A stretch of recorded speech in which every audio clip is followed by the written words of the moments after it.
Capítulo 9. En guerra.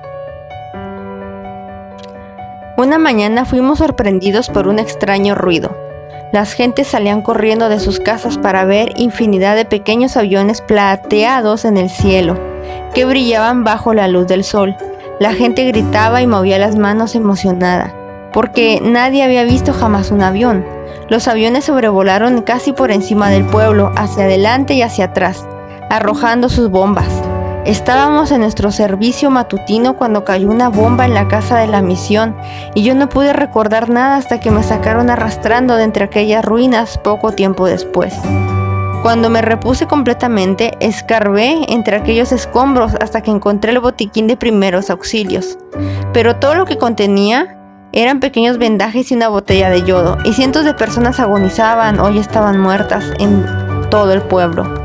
Aquello fue angustioso y solo era un preludio de los terribles azotes de la guerra que tendríamos que soportar una y otra vez.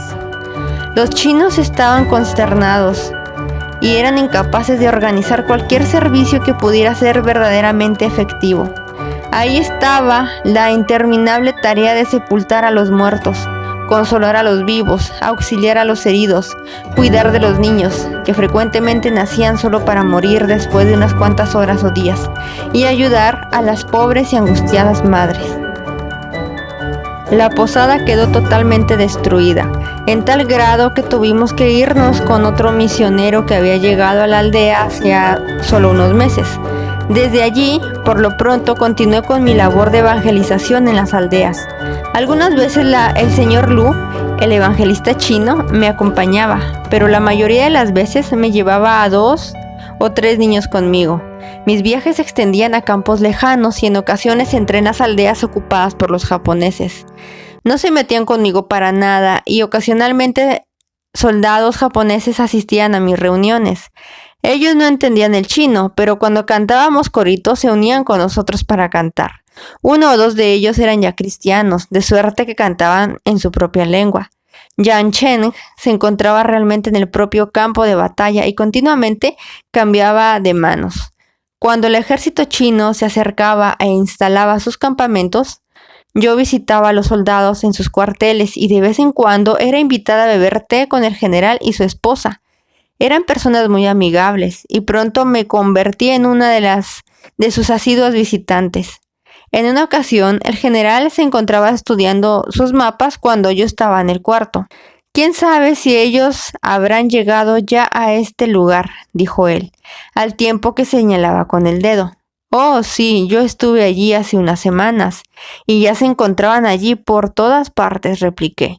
«Asistieron a mi reunión». Después de aquel incidente, yo daba con frecuencia información sobre los movimientos del enemigo. Supongo que me convertí en una espía, pero yo era china y los japoneses eran nuestros enemigos. Con frecuencia, cuando visitaba mis congregaciones en las aldeas, descubría dónde se encontraban los japoneses y qué clase de regimientos utilizaban, y por supuesto informaba al general. Yo podía salir y hacer mi trabajo de evangelista abiertamente, a menudo en territorio enemigo, y nadie se metía conmigo. A partir de 1938 nos encontramos en medio de la batalla. Yan Cheng cambió de mano 4 veces.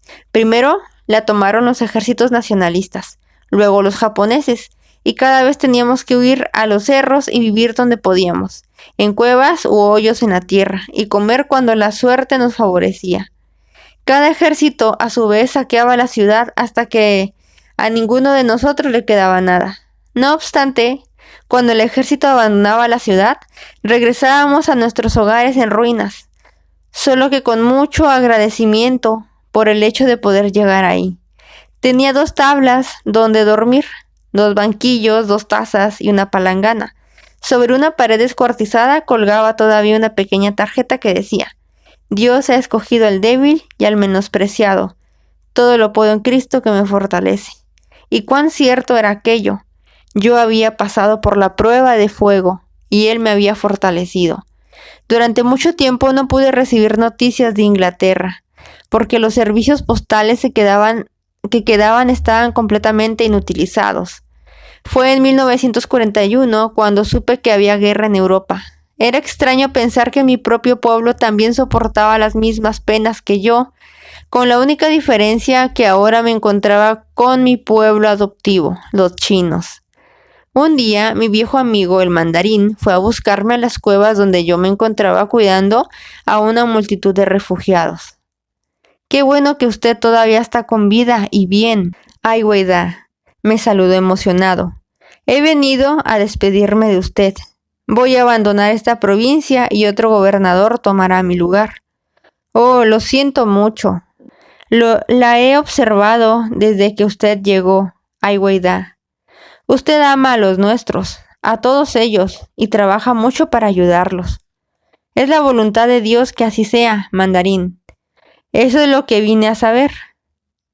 Antes de irme, desearía ser recibido en su iglesia y adorar al Dios que usted adora.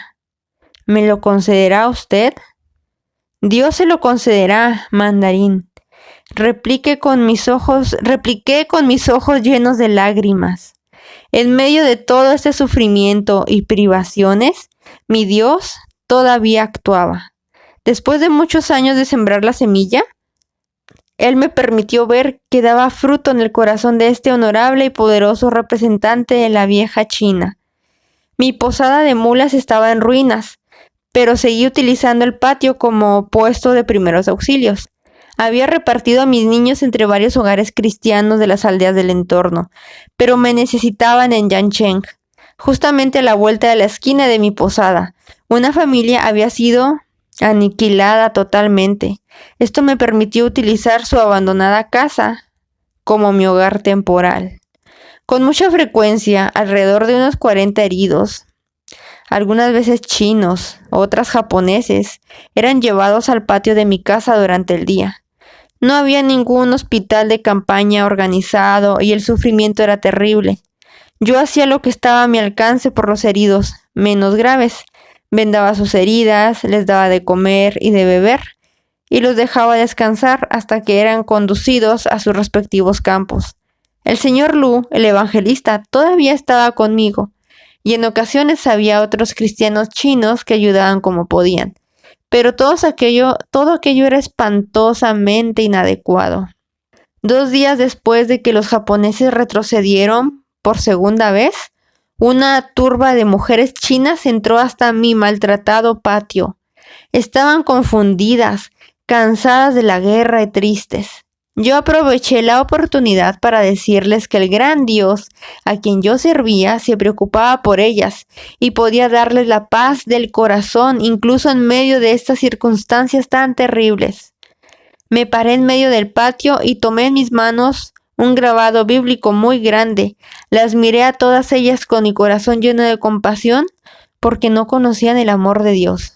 «Todos somos pecadores», dije señalando inadvertidamente hacia la multitud que se hallaba en la entrada. «Dios dice que todos hemos pecado y la paga del pecado es muerte. Pero como Dios no quiso nuestra perdición, Él envió a su Hijo, el Señor Jesucristo, para que muriera en la cruz por tus pecados y los míos. Si tú crees en Él y lo aceptas como tu Salvador, tendrás mucha paz y dicha en tu corazón, y aunque el enemigo regrese y mate tu cuerpo, tu espíritu irá al cielo donde Jesús está». Poco a poco las mujeres regresaron a sus destrozados hogares, y yo me dirigí a la cocina a preparar algo de comida. Los únicos que quedaron conmigo fueron un muchachito, Timoteo, y Lu Yuncheng, un evangelista chino. Pero hasta el buscar comida para nosotros 3 era un problema. Como media hora después, Lu Yuncheng entró de forma apresurada. «¿Ha tenido usted visitantes?», me preguntó un tanto inquieto. «Únicamente las mujeres chinas que no pudieron venir durante la ocupación», le contesté. «¿Nadie más?». «¿Por qué me lo pregunta?». «Porque el general viene por usted». Apenas acababa de contestar cuando entraron unos soldados y se dirigieron a Lu Yuncheng. «Tengo que ir con estos soldados», dijo él mientras su rostro se tornaba pálido. «¿Pero por qué se lo llevan?», pregunté a los soldados. «Lo necesitan en el cuartel». Nada pude hacer y tristemente miré a mis únicos compañeros que se alejaban. Me quedé sola pensando qué ocurriría después. Mis dudas pronto se desvanecieron. Momentos después, unos soldados entraron a la casa. Traté de saludarlos de forma amistosa. Después de todo, eran nuestros propios soldados chinos, no japoneses. Me fui a la cocina a preparar té, pero cuando regresé me di cuenta de que esta visita no era en verdad una visita amistosa, porque los 6 soldados permanecían rígidos, haciendo guardia en todo el patio. Siéntese y tómese una taza de té, dije al que se encontraba más próximo a mí, pero no me sentía nada a gusto. Los soldados en servicio no se sientan, replicó él firmemente. No había nada que yo pudiera hacer sino esperar y orar para que Timoteo y Lu Chen regresaran pronto y para que estos hombres salieran de mi casa. 2 horas después hubo una conmoción en el patio que estaba frente a la casa. Salí y me di cuenta de que el propio general realmente se había dignado hacerme una visita. Le hice una reverencia y lo invité a entrar a mi pobre casa. Me dirigí una mirada furiosa. ¿Que no sabe usted que está arrestada? ¿Pero por qué? Me seguía mirando enojado, pero no me respondió. Di media vuelta y volví a la cocina. Sentí que las piernas me temblaban. Él se vino detrás de mí. Mujer, ¿qué sabe usted acerca de mí? Nada, excepto que por su uniforme me doy cuenta de que usted es el general que ha capturado nuestra ciudad y por supuesto he escuchado su nombre. ¿Quién le contó acerca de mí? Nadie, yo solo sé lo que todo el mundo sabe en la ciudad. Oh, sí, alguien se lo contó. Dígame quién fue y daré la orden para que mis soldados se retiren. Una y otra vez le expliqué que yo no sabía nada de su vida privada, pero él seguía delirando y maldiciendo y por fin, después de mucho gritar, se marchó. Pero los soldados se quedaron resguardando la casa. Un poco más tarde les pregunté cortésmente si podía mandar a alguien a traerme algo de comida. Ellos no me lo permitieron, motivo por el cual solo pude tomar un tazón de puchero, lo único que tenía en la casa. Como no había indicios de que Timoteo o Lu Chen regresaran, me acosté completamente vestida y me propuse tomar un leve descanso. Alrededor de las 10 hubo otra vez una gran agitación afuera de mi casa. «Salga usted», le digo, «salga inmediatamente», gritó un hombre con voz áspera. Yo me levanté y me recliné sobre el balcón. «No soy uno de sus soldados, soy una ciudadana libre de China», repliqué con dignidad. «Suba usted acá». Una vez más el general se abalanzó hacia mí, profiriendo terribles maldiciones, y de pie me dirigía a sus furiosas miradas desde el corredor semidestruido.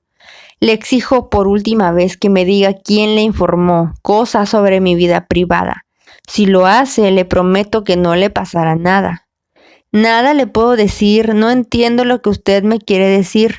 Nunca antes lo había visto, nadie jamás me ha hablado acerca de usted. Después de más amenazas y maldiciones, se marchó de nuevo. 2 días más permanecí bajo custodia y sin comer, porque los soldados no permitían entrar ni salir a nadie. Al tercer día el general llegó acompañado de más soldados, se metió hasta adentro y se sentó. «Mujer, usted ha estado aquí 3 días. ¿Está usted dispuesta a decirme el nombre de la persona que le habló de mí?» «No lo estoy, porque no entiendo nada de lo que usted me está diciendo». «Entonces, ¿cómo supo que yo era un pecador?» «Solo sé que la Biblia así lo dice». Tomé mi Biblia, la abrí y la puse en sus manos. Él se quitó el sombrero, lo tiró al suelo y comenzó a leer. Cuando lo vi sin su sombrero, de repente vino a mi mente aquella escena del patio atestado de mujeres chinas. Entonces recordé que entre aquellas mujeres en el corredor, tuve la impresión repentina de haber visto a un hombre. Durante 1 hora él tuvo mi Biblia en sus manos mientras yo le citaba un versículo y otro y se lo enseñaba y le dejaba que lo leyera él mismo. ¿Qué cosa es la Biblia? ¿Qué es el Evangelio del que usted habla? ¿Quién fue Jesucristo? Yo le expliqué todo con mucha paciencia mientras él seguía discutiendo y haciendo muchas preguntas. Así continuó por varias horas, pero gradualmente se empezó a calmar. Dejó de maldecir y en su voz pude percibir un gran anhelo que salía de su corazón. «Es imposible que yo pueda ser salvo», dijo finalmente. «Para Dios no hay nada imposible. Soy demasiado malo. Nadie es demasiado malo. ¿Usted se arrodillará? Conmigo le confesará a Dios que ha pecado, pero no quiere primero aceptar a Cristo como su Salvador. La lucha continuó. ¿Qué obtendré si creo?, inquirió. Pasaron 2 horas más mientras que el Espíritu de Dios luchaba por el alma de este hombre y el diablo luchaba también por mantenerle bajo su dominio. Finalmente se arrodilló por voluntad propia, confesó humildemente sus pecados y aceptó al Señor Jesucristo como su Salvador y Señor. Para entonces yo me sentía desmayar de cansancio y hambre. El general se levantó, me miró, luego salió apresuradamente y ordenó a sus hombres que me trajeran comida. Él se quedó de pie junto a mí mientras yo comía. De pronto exclamó: si he creído en este Dios, entonces tengo que hablar de él a los demás, ¿no? Sí, si usted quiere ser un verdadero cristiano. Yo les hablaré a mis hombres mañana, pero quiero que usted me acompañe. Al decir esto se marchó acompañado de sus guardias. Aquella noche dormí tranquilamente, aunque muy agotada por la tensión de aquel incidente. A la mañana siguiente llegaron los soldados y con mucha cortesía me escoltaron hasta el campo militar dedicado a los desfiles. El general me hizo subir a la plataforma para estar a su lado. Hasta este momento hemos sido una tropa de bandidos, dijo él después de algunos preliminares. Los he llevado a riñas y contiendas en gran parte solo para matar y saquear, y siempre hemos tenido éxito. Ahora dejaremos de ser bandidos y nos convertiremos en soldados honorables, porque anoche yo acepté a Jesucristo como mi Dios. Me doy cuenta de que este libro, esto decía mientras sostenía en alto con sus manos mi Biblia, está en contra del fraude y la maldad. Ahora, todo aquel que quiera unirse a mí, venga y prometa que ya no vamos a matar ni a saquear, sino que serviremos a este verdadero Dios. Él se bajó y me entregó la Biblia al tiempo que preguntaba: ¿Quiere conseguir una Biblia para mí? Yo mandaré a alguien a la aldea para que le consiga una. Regresé a casa llena de gozo por la valiente confesión de este hombre, y mandé a un mensajero por las aldeas hasta que encontrara a un cristiano que pudiera regalar una Biblia para él. El mensajero llevó la Biblia al general, quien agradecido le dijo: diga usted a Ai Weidah que iré a verla tan pronto como esté libre de mis deberes. Yo esperé confiada en que él vendría pronto para que pudiéramos orar y leer la Biblia juntos. Pero la mañana siguiente, cuando Timoteo, que se había escondido en uno de los hogares cristianos, regresó, dijo que todos los soldados habían abandonado la ciudad durante la noche. Me sentí muy desilusionada porque yo había pensado que el testimonio de este hombre, debido únicamente a la gracia salvadora de nuestro Señor, sería de gran bendición tanto en la ciudad como entre los soldados. Nada volví a saber del general porque la situación siguió fluctuando por 2 años más. Algunas veces nos tocó perder, otras ganar. Mi casa estaba en ruinas, por lo que yo vivía en otro hogar cercano, cuyos dueños habían sido asesinados, pero seguí utilizando el viejo patio como una especie de puesto de socorro improvisado para dar vestido y comida a las víctimas de la guerra. Con mucha frecuencia, cerca de 40 o más hombres yacían tendidos en el suelo mientras yo procuraba ayudarlos con los escasos lotes de medicina que podía conseguir. Lavaba sus heridas, las vendaba y los regresaba a sus respectivos campamentos. Un día un montón de soldados heridos se acababan de ir, y cuando trataban de asear el patio en alguna forma, repentinamente un mendigo sucio y harapiento entró a la casa. ¿Quiere usted pasar y sentarse?, le pregunté. Él se sentó sobre una piedra, porque no teníamos muebles. Parecía estar gravemente enfermo y a punto de morir de hambre. Traiga comida caliente, dije a Timoteo. El muchacho corrió al lugar que considerábamos nuestro hogar, y a los pocos momentos regresó con un tazón de comida. Yo seguí limpiando el patio. ¿Que no me conoce usted?, añadió el pordiosero, cuando me acerqué a él. No, por supuesto. Soy de Jesús. Cuando usted haya comido, podrá decirme más acerca de Jesús. Pero es que todavía soy de Jesús. Parecía que esto era lo único consentido que podía expresar. Después de que terminó de comer, le pregunté: ¿a dónde va usted? ¿A casa? ¿Dónde está su casa? Aquí, estoy segura de que usted no es de Yangcheng. Yo soy de Jesús, repitió de nuevo. Timoteo me jaló hacia un lado. ¿No sabe usted quién es? Él dice que es de aquí de Yangcheng, pero yo creo que él está mal de la cabeza. Es el general, susurró Timoteo. Me volví para ver asombrada a aquel pobre y miserable ejemplar sentado sobre la fría piedra. ¿Cómo se llama? Le pregunté cortésmente. No tengo nombre, soy de Jesús. Esa noche me lo llevé a casa. Timoteo y yo lo atendimos y poco a poco su salud comenzó a mejorar. Entonces lo llevé a la aldea donde había dejado a mis huérfanos y donde frecuentemente me escondía durante la guerra. Mientras mi limosnero seguía mejorando, comencé a saber más de su historia. El día en que él gallardamente confesó su fe delante de las tropas, esperó en vano a que los hombres vinieran a reafirmarle su lealtad. Aquella noche, en lugar de venir a orar conmigo como había prometido, fue arrestado por sus propios hombres. Lo desvistieron, lo amarraron sobre una mula y huyeron durante la noche. Durante muchos meses ellos siguieron como bandidos, incendiando, saqueando y organizando motines. A su general se lo llevaron por doquiera que iban, temerosos de que él denunciara ante el gobierno si lo dejaran libre. Trataron por todos los medios posibles de destruir su fe. Fue torturado, dejado sin comer, pateado y golpeado, pero aún así resistía. Permanecía fija en su mente la convicción de que por pertenecer a Jesucristo ya no podía ser un ladrón. Después de 9 meses de soportar esta prueba tan terrible, cuando se encontraban al extremo norte de la provincia, un hombre se le acercó por la noche donde lo tenían amarrado y le dijo: «Nos portábamos mejor cuando usted era nuestro jefe. Lo queremos de nuevo. ¿Quiere usted ser nuestro jefe otra vez?» «No, porque quiero ser fiel a Jesucristo». «Entonces, si usted está realmente seguro, lo ayudaré para que se vaya». Después, el hombre se dio maña para darle un vestido de campesino y ayudarle a emprenderle la marcha.